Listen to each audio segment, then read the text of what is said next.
Thank you so much for joining us online today. We so appreciate you checking out this message. We hope you enjoy it and are inspired to live more and more like Jesus Christ by His grace. If you would like to support the ministries of Rancho, you can do so at rancho.tv/giving. Set up a giving profile and a reoccurring gift. We'd sure appreciate that. Enjoy.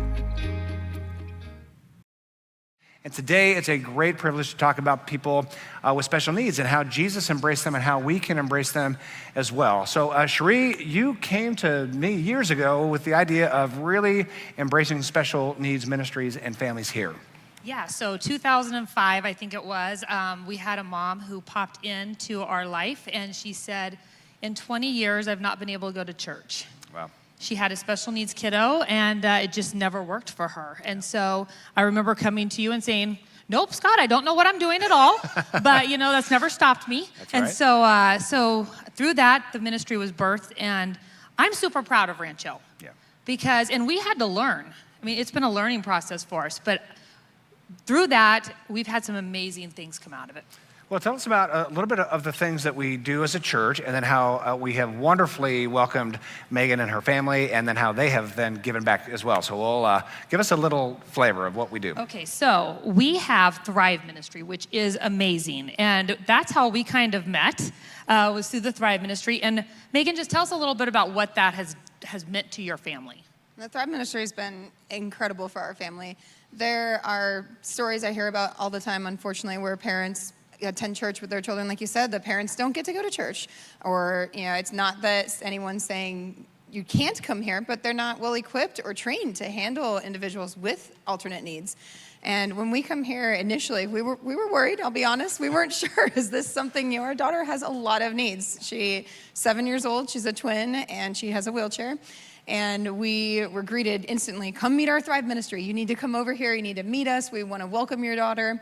And we filled out a short medical form, gave them some safety tips, and we came back to her being loved on, she's sitting in a leader's lap, reading the Bible.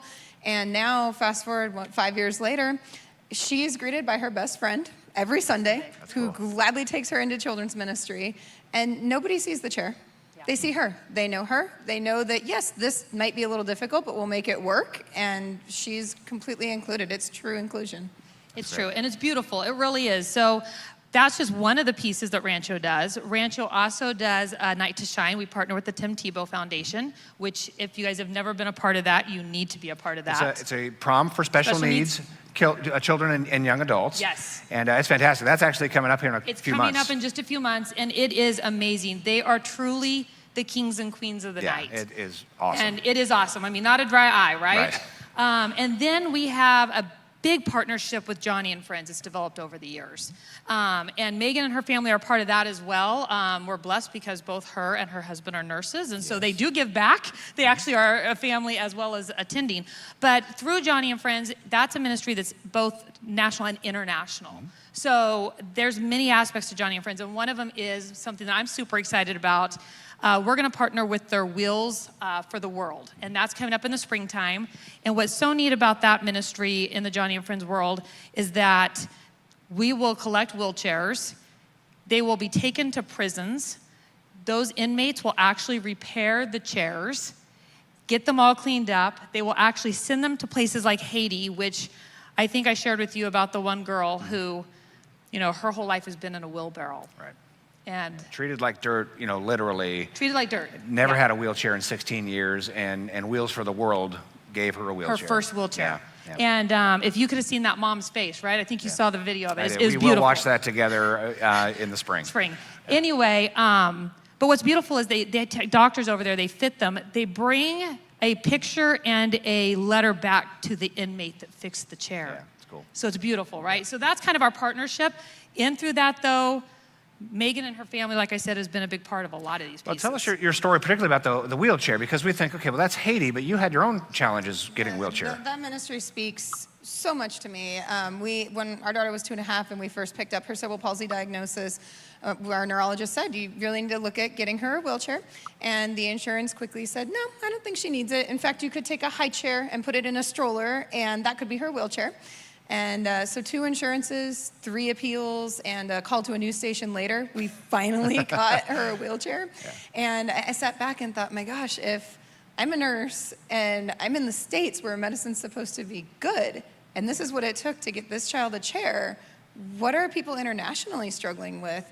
Because the look on that child's face when she sat in her first wheelchair and felt secure and comfortable, there wasn't a dry eye in the room. And I can't imagine what these families that are blessed by this ministry feel when they get their chair. Well, and the great thing about this story is you have your own family's advocacy for your own children, but then you also turn that around and you're helping other people. So there's a picture of you and your beautiful family with Johnny, Eric, and Tata at the Johnny and Friends camp. And just wonderful, right? And your family is involved with that as well, but you're also serving as a nurse. So it's just beautiful to me how we are all serving each other and we're all learning from each other. And it's just a beautiful community where everyone is welcome. And we so appreciate you and your family for being a part of Rancho. And we can't wait for the further partnership ahead. And Wheels for the World coming up in the spring. So check that out, as well as the One Enchanted Evening prom for special needs kids. It's going to be fantastic. So Cherie, thank you for your leadership. Megan as well. Such a pleasure to have you part of Rancho. So when we say mercy, justice, and love, this is the kind of thing we're talking about. This is about eyes wide open to where there are needs and how we can meet those needs. But beyond that, how can we learn from each other? So it's not just about those who have given to those who have not, those who are able-bodied given to those who are not. It really is a community of equals. As Pastor Dion said earlier, in Jesus Christ, we are all equals. We are all one. So we're learning from each other, growing together as a family of faith. And that's really what gets us excited about our mission. And you should know our mission by now. We repeat it every week, that we're a diverse community of friends advancing the cause of Christ through mercy, justice, and love. That's who we are as a church. We're not just a come and listen church. We're not just come and all agree about the same, religious things that we've heard our entire life and then go home. We are an active, living, breathing body of Jesus Christ, following Jesus, listening to what he said, and then we're going to say that. Watching what he did, and we're going to do that. And that drives this mission of mercy, justice, and love. So today we're going to talk about a heart for people with special needs. And I'm just going to lay it out early here. This is difficult. This is really difficult. When we consider people with disabilities or people with special needs, it does something inside of us. It is especially and uniquely heartbreaking. Some of the stories that we hear from families, some of the mothers and fathers who take care of their children for their entire lives in just heart-wrenching situations, it does something to us emotionally. We run the summer camp, of course, for Johnny and Friends, and we get to know these kids and young adults and their stories, and all you can do sometimes is just grieve and with them and encourage them and cheerlead and help wherever we can. But sometimes the story of these lives just breaks our heart in profound and unique ways. People with special needs come up with all kinds of just complex questions in our own heads and in our own hearts. Things that go to the soul of who we are and our relationship with God. And so we see a family and a person with special needs, and we might think to each other, well, where's God in all this? If God is sovereign, why did this happen? If God is good, why does this happen? We might ask ourselves questions, what is the good that can come as a result of that? Where is God when it hurts? These are the kinds of questions that we ask. And then the thought of living with special needs and experiencing being a person with special needs or disabilities is often pretty frightening for us. Because the reality is, and I don't want to get too serious too quick here, but most of us will probably have special needs at some point. Most of us will have a disability at some point, either through an accident or a life situation or a medical diagnosis or just getting older. The older we get, just the way it goes, the less capacities we have, and maybe it's our eyesight, or maybe it's our mobility, our ability to walk or drive. And so that's just the reality. That's the human condition. Whether we happen to have been born with special needs or at some point we will experience special needs, that's just the way it goes sometimes. And so we need to get more comfortable with this discussion. And more comfortable not just with the idea of helping people who are in need or helping people with disabilities, but how we can learn from each other, embrace each other, hear each other's voice, and walk forward as equals. But it is difficult. And sometimes that difficulty results in avoidance. And avoidance is entirely understandable. I'm not going to pile on guilt here. I understand when you're walking through a store and you see someone with a particular special needs and they might be severe and we might have compassion, but we don't know what to do. We're kind of confused, and so maybe we don't make eye contact and we avoid. Perhaps these are the kinds of discussions that we don't want to have, we don't want to think about. Some of you might have come to church today thinking, well, if I'd known this was the subject, I wouldn't have come, because it's sometimes uncomfortable to think about. But we've got to get used to the idea that Jesus came with a mission, and he came with a mission for all. He came with these wide open doors. He talked about this brand new kingdom of heaven that he's going to establish on the earth, and everybody is welcome to come, including, and I would say especially, people with disability, people of special needs. Now, when we think about following Jesus, we've got to be very aware that Jesus, the one we follow, spent much of his time helping people with special needs. So as followers of Jesus, that's not just the religion of our choice. No, following Jesus is a lifestyle, right? Following Jesus is a lifestyle that increasingly does what Jesus did. And so if we follow Jesus around, where did he go? What did he do? Well, he spent a lot of time helping people with special needs. People who couldn't walk, people who couldn't see, people who may have had mental disabilities. He reached out to them, he humanized them, he loved them, he was in relationship with them, and he tangibly helped them. So let's rewind the tape a little bit. 2,000 years ago, that's when Jesus walked in the area of Palestine, the ancient Near East. What did they think about people who were disabled? What did they think about people who had special needs? Well, it was very different. 2,000 years ago, during the time of Jesus, in the area of Jesus, they thought of people with special needs as cursed by God. No kidding. That was their theology. That was their frame of mind. That was their worldview. If somebody was going through something bad must have been done because God is certainly punishing them. That was their whole worldview. It was a whole religious mindset. Dr. Candida Moss, professor at the University of Notre Dame, says this. She's an expert in the subject. In the ancient world, she says, people thought that when individuals were disabled, they were blind or couldn't walk or had some kind of physical infirmity, they got this infirmity because they had done something wrong, because they had angered a deity and were being punished. And it was really their responsibility. Either they had sinned or perhaps their parents had sinned, so disability was a divine punishment. That's what they thought 2,000 years ago, that having a disability was a divine punishment. Now, in our modern times, we might say, oh, well, that's because they didn't understand science. We understand science, right? So we understand genetics. We understand heredity. We understand things that could be complicated environmentally that can result in disability or special needs. So we're more awakened to the science of it. So we're more reasoned people. Sort of. Not quite. We still, even the most intelligent among us, even people in the fields of science, sometimes still have that sort of lingering ancient religious worldview. And here's how that comes across even today. We might not say that people with disabilities are judged by God, but we might say, well, why would God allow that? If God was sovereign, why would he allow it? Or why even did he do that, right? We're still looking for the cosmic equation. The cosmic equation 2,000 years ago was this person is hurting, they must be judged by God for somebody's sin. That was the cosmic equation 2,000 years ago, but now we are still looking for the cosmic equation that would answer the why question. Why would God allow this? And we search for an answer. Or what is God's greater plan for this, right? Here's something bad that is happening. What must be the equal and opposite good that will explain it? We want explanation. We are so uncomfortable, especially in the Western world, admitting that we don't know the why and that there may not be some cosmic explanation. There may not be some divine equation that answers the why questions.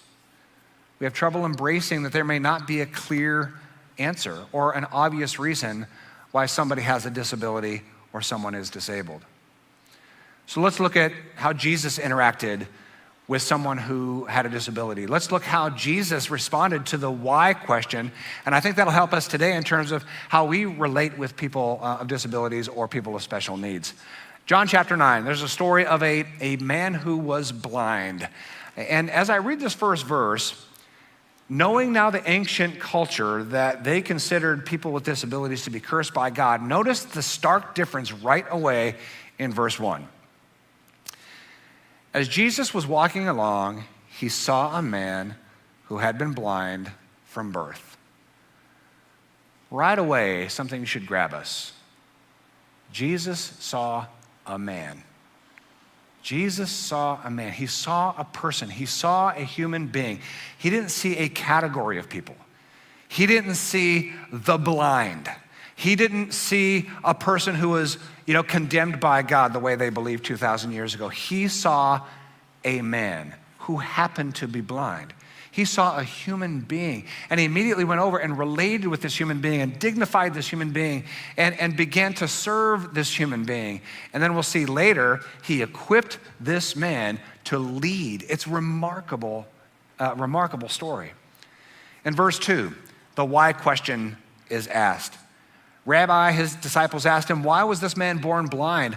Was it because of his own sin or his parents' sins? That was their religious mindset. This bad thing has happened. God's getting back at someone. Did this guy sin? Did his parents sin? Who did something wrong to bring this, terrible thing upon someone? And here's Jesus' answer. It was not because of his sin or his parents' sin. Jesus is trying to get this whole idea of some cosmic equation, some divine rationale. He's trying to get us uncoupled from that ancient superstitious way of thinking. And Jesus is trying to get us comfortable to just say, hey, this is what it is. This is the situation. Let's relate in a God-honoring way, in a loving way. Let's serve each other. Let's learn from each other. Let's walk this situation together. Let's just embrace what we have. Let's embrace this story just as it is. And let's not torment ourselves with the why question. Because listen, as much as I'd like to tie every story up in a nice little bow, that's not realistic. When there's something that terrible happens, to say, okay, well, what's the equal and opposite good? Or who did something wrong and who's God getting back at? To torture ourselves with these questions is of no use and usually only creates further grief and further loss. Instead, let's embrace what we have. Let's not deny what we have. Let's not look for clean, slick, divine answers.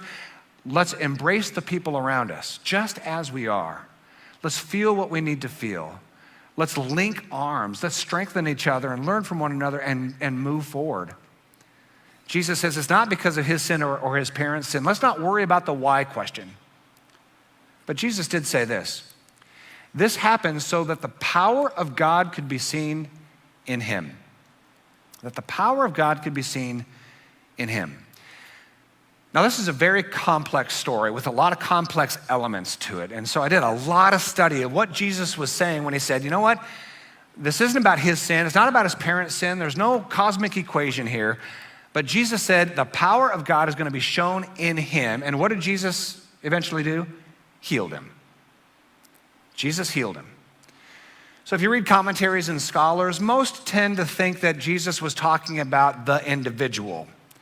Not about his sin, not about his parents' sin, not about a cosmic equation, not about the why, but Jesus is saying, I'm going to show the power of God through this healing. Most people think this is individualized. I tend to think this is more universal. Because the question is essentially, why do these things happen to people? And Jesus says it's not about divine punishment, but it is about the power of God being shown in every single life.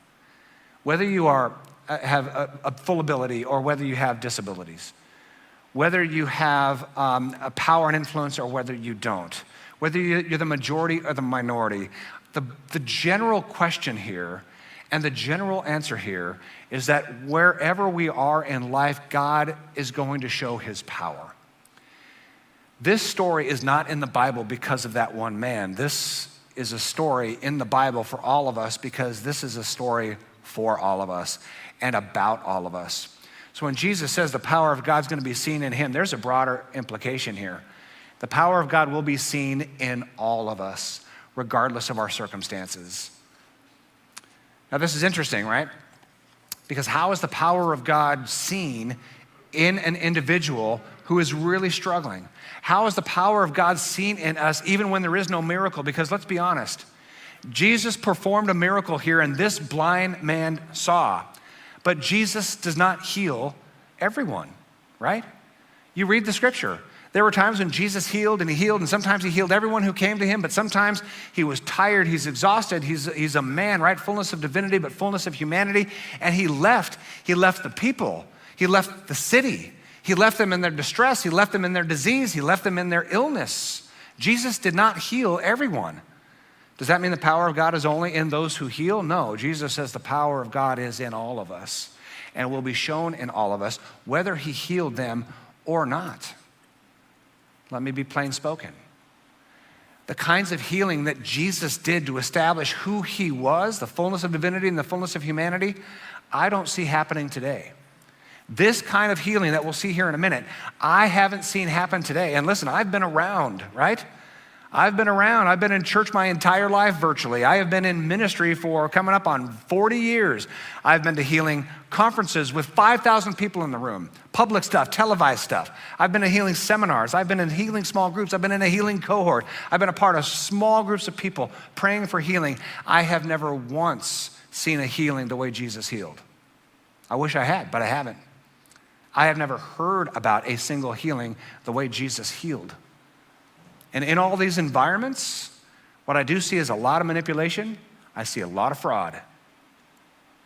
I see a lot of false promises. And what ends up happening is a lot of hurt. A lot of people are hurt because they're desperate and they're thinking, I want to get this cosmic thing right. If I had enough faith, if I had enough prayer, if I had enough people, if I had enough of the right prayers, then God would certainly heal me, right? But I just simply do not see healing the way Jesus healed today. I wish I did, but I don't. But there's a different kind of power going on. There's a different kind of healing going on. And that kind of healing happens when we follow Jesus in love, and we follow Jesus in mercy, and we follow Jesus in justice, and we follow Jesus by creating a community of inclusiveness where everyone is welcome, everyone has access, everyone has influence, everyone has the ability to steer what happens around here, not just in church, but in families and in businesses and in public life, where we are a fully inclusive society and a fully inclusive world that says we're going to treat each other like equals. That's a different kind of miracle that may not come by the kinds of healing that Jesus brought, but it's a different kind of healing. It's a profound healing where the power of God is at work. Listen to the urgency of Jesus in John 9. While I am here in the world, I am the light of the world. And when Jesus was here, there was an urgency to bring the kind of miraculous healings that Jesus did time and time again. But what does he say? While I am here, I'm going to do these things.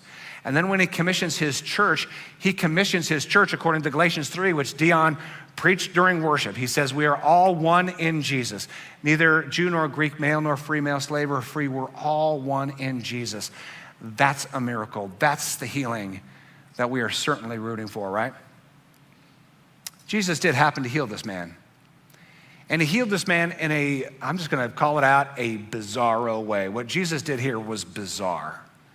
And very few really even try to get their heads around what he was doing here. We're going to make an attempt. John 9, 6 and 7. Jesus spit on the ground, made mud with the saliva, and spread the mud over the blind man's eyes. Probably a good thing the man was blind, because if he saw what was happening, I don't think so. Spits on the ground, makes mud out of his spit, and puts it on the blind man's eyes. You read that and you're thinking, why did he do that? I mean, there's plenty of times Jesus healed where he just said, you get up, move on, right? I mean, he didn't have to go through all this, but he did for some reason. Then he says to a blind man, go away, wash yourself in the pool of Siloam. So the man went and washed and came back seeing. What is going on? Why the mud? And why would he tell a blind man with mud caked on his eyes to go to the other side of the city, outside the gate, 3 blocks down to go to a pool to wash?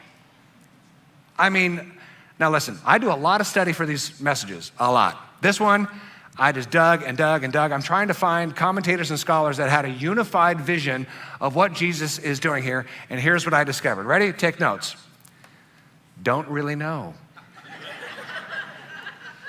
I probably read, 15 to 20 commentators and scholars, and they all had different ideas. So at first I was gonna end with that, don't really know and let's just move on. But then it kind of hit me, and I'm just gonna be clear. I did not read this, which means 99% chance it's 99% wrong, right? Welcome to Rancho. But later on, it's really clear that Jesus did this on the Sabbath, right? If you know anything about the Old Testament, the Sabbath day is the day of rest. The Jews were told, do not work on the Sabbath. That's Saturday. It's a holy day. No work is to be done. So not only do you have the Old Covenant, Old Testament commandments about the Sabbath, but you have the Talmud, which has hundreds, maybe thousands of specific commands about what work is and what work isn't, to make sure that on that Saturday, if you're a good, abiding Jew, following the Judaic tenets, that you would not work on the Sabbath, because their whole frame of mind, which is true a lot of times even today, is that God is out there, up there, and he's looking at our behavior. And he's ready to pounce at the slightest misdeed, right? And he's up there and he's looking, okay, what are you doing with this? What are you doing with that? What are you doing with your choices and words and motives and sexuality? And he's out there, and what are you doing with your religious ceremonies and days of rest? And he's up there and he's just watching. And if you sin, he's gonna get you. He's gonna punish you. He's gonna judge you. Now, this man was living under that paradigm his whole life. He was a disabled man under the impression that God had cursed him and judged him for someone's sin. That was his whole life, living under the condemnation of God. Now here's Jesus on a Sabbath, on a Saturday day of rest, with no ability to do any work according to the Old Testament and according to the Talmud. Do nothing. What does Jesus do? He works on the Sabbath. He mixes saliva and dirt. And we might think that doesn't sound like a lot of work. According to the Talmud, you're mixing. And when you're mixing, you're working. Broke the law, broke the religious law, according to the Old Testament, could have been found guilty and put to death. I'm not kidding you. Jesus did this intentionally. He worked on the Sabbath, intentionally breaking the letter of God's law to prove a point. He worked on the Sabbath. He mixed. Yeah, it was disgusting, but he did it. He was mixing. And then he performed medical care against the law. You can't mix, you can't perform medical care. He broke the law intentionally. And then what does he tell the man? You're gonna have to work now. Yes, you're blind, this is probably gonna be uncomfortable, but I'm gonna put you on a walk. You're gonna have to walk to the other side of the city. You're going left and right and down the streets and through the gates. You're gonna get outside the city. You're gonna turn left to the pool of Siloam right there, and you're gonna have to work against the law and wash yourself in Siloam against the law. You see what Jesus is doing here? Jesus works on the Sabbath to heal the man, and Jesus put the man to work on the Sabbath to be healed. Why would he do that? He did that because Jesus not only was bringing mercy, but Jesus was bringing justice. Mercy would be to the blind man, you can now see, go on your way. Jesus had every right and authority to do that, but he didn't. Jesus performed work and said, now you get to work. We are breaking the law together. We're breaking the religious law together. We're breaking the Old Testament law together, the letter of the law. Why? Because Jesus has to bring justice. People were using religion. People were using the Old Testament. People were using the covenants, the commandments, to put religious burdens on people and to keep people entrapped. And this person, this man who was blind, was trapped in this feeling that he's judged by God, this feeling that he's unworthy, this feeling that he's being punished for someone's sin. Jesus didn't want just a blind man to see. He wanted absolute freedom at the level of justice, tearing down the system that kept him in poverty, tearing down the system that kept him less than, tearing down the system that made him feel cursed. Jesus was intentionally breaking the law with this man to set him free.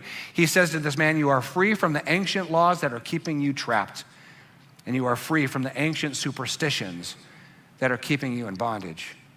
You are free. And because he did that on the Sabbath, the day of rest, the Pharisees panicked because they're not interested in people. They're interested in religious laws and religious traditions, right?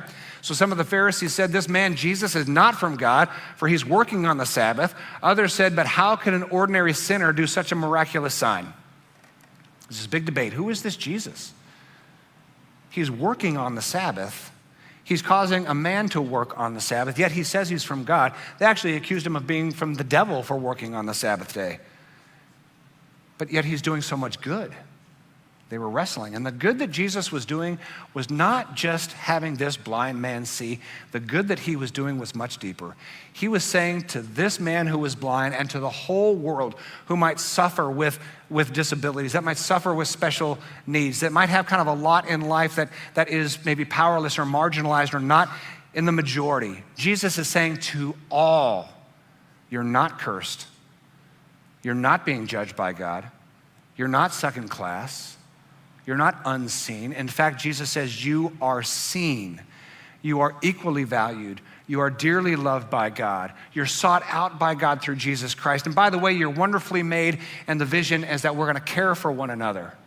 We're going to care for one another. Where we have the privilege to care for you and you have the privilege to care for us, where we can teach you some things and you could teach us some things. This is a whole community of humility, learning from one another, caring for one another. This is what God is doing through Jesus Christ. Yes, he gave this man some mercy, but he also gave him justice and freedom from this religious oppression, keeping him marginalized.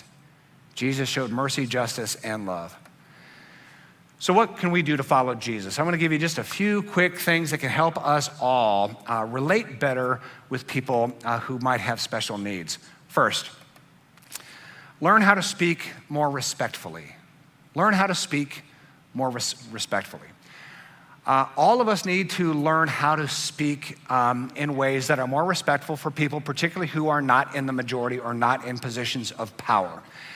Now, I know some of you might be concerned, either here or online. What are we going to get into word policing now? Or are you going to, parse every single word and judge me for every little misstep on how I say? And the answer is what I say. And the answer is no. But I think we ought to be learning together how we can speak more respectfully, particularly to people who might be in the minority. I'll give you an example. There's something that we say all the time. I think probably all of us have said the phrase the homeless at some point, right? We talk about the homeless. What do we do about the homeless? That is a fairly disrespectful way to talk about human beings, right? Because we categorize them in one lump. Oh yeah, they're just the homeless, as though they all have the same story and are all kind of the same circumstances. So we just talk about the homeless as a category. It's how we speak, right? And it's what we've learned and what we've experienced, but we're learning to speak in a different way that's more respectful. And so when we opened the rescue mission and we started doing more work with people without a home, we have to sort of learn how to speak more respectfully. They're not the homeless, they are people without a home. How did Jesus speak about this man? Jesus saw a man who was blind. So here's just a little trick. It helps me, and I still slip sometimes, but it helps me to just start with the word people. Just start with the word people. If you're gonna talk about people, particularly who are in a minority, start with the word people. People without a home, people with special needs, people with disability. That does what Jesus does. It really puts people first. I actually made a mistake, and this is not too long ago. I was texting with a buddy of mine who happens to not have a home, and I used the phrase the homeless. We were talking about kind of bigger issues that we were dealing with, and I used the phrase the homeless. And he nicely corrected me, and he said in a text, he says, I happen to be a man without a home. And I responded, you're absolutely right, Joe. I am sorry. I should have done better, right? He wasn't angry at me. He wasn't kind of word policing me or judging me because I said a phrase that was common but not quite respectful. And so let's all learn. All right, this is a good thing. Let's learn how to speak more respectfully. Start with the word people. Secondly, empathy, not pity. Empathy, not pity.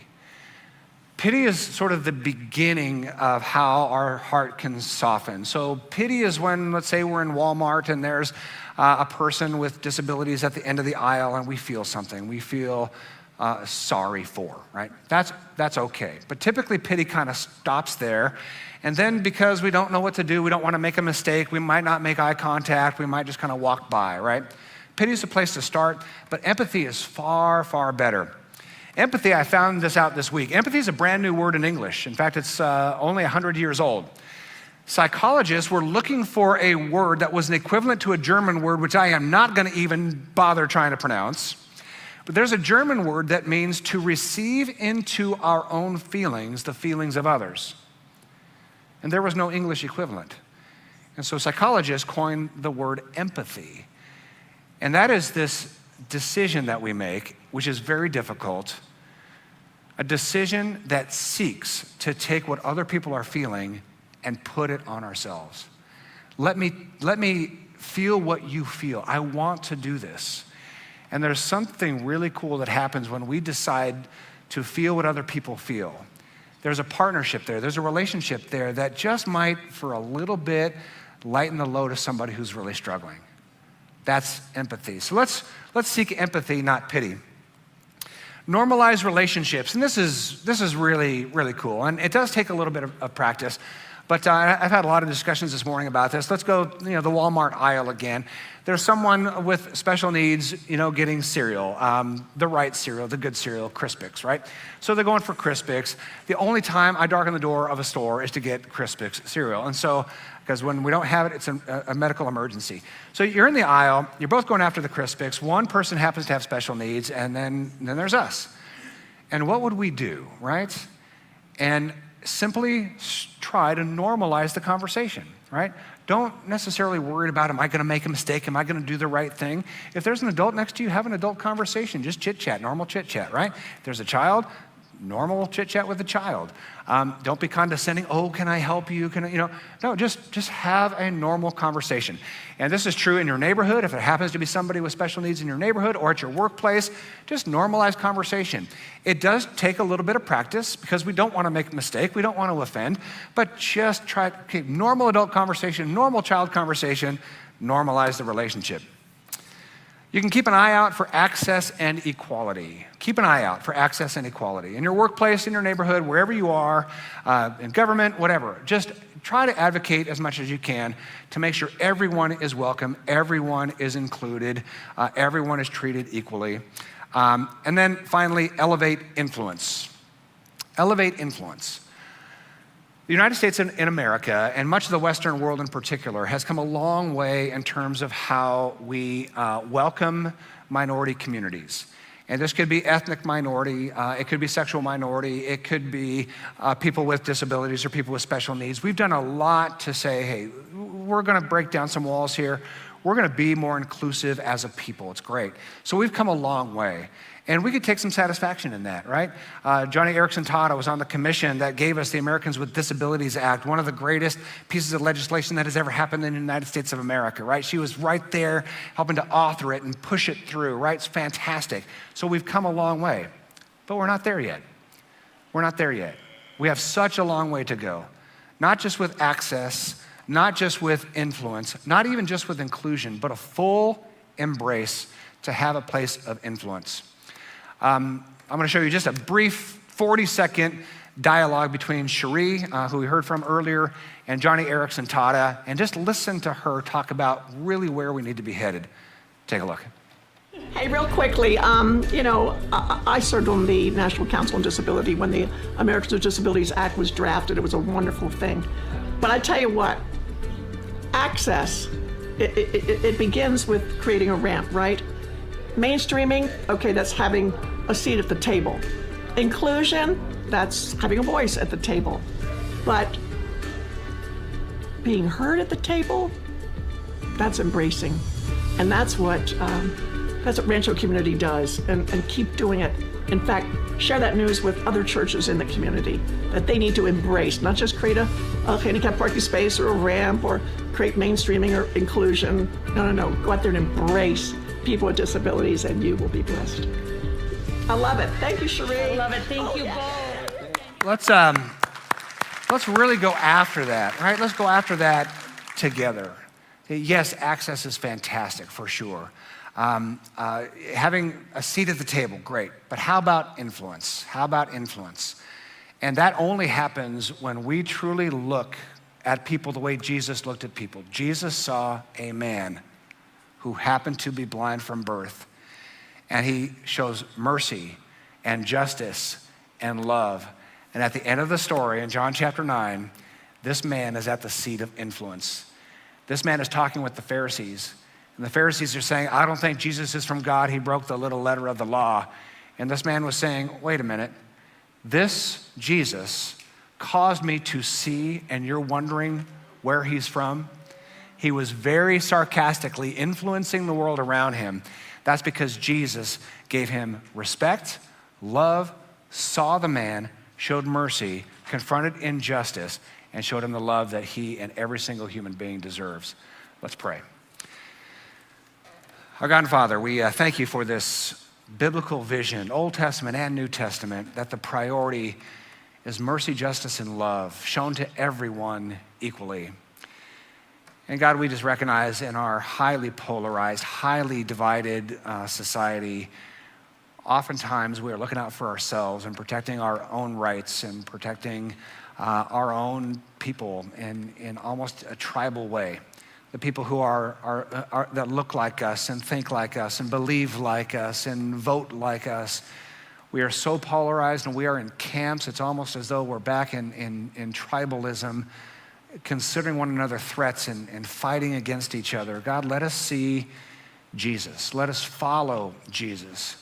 And Jesus humanized everyone, and he brought everyone together. He was inclusive. He was welcoming. The doors of the kingdom of heaven, he flung wide open, where everyone is welcome, not just to attend, but everyone is welcomed and treated as equals.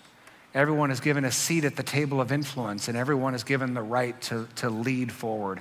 So God, give us wisdom in how we can do things, even in the small day-to-day ways, to show respect and kindness and love. Help us in the big ways to show mercy to communities that need help, to combat where there is injustice, keeping people in poverty and keeping people marginalized and voiceless.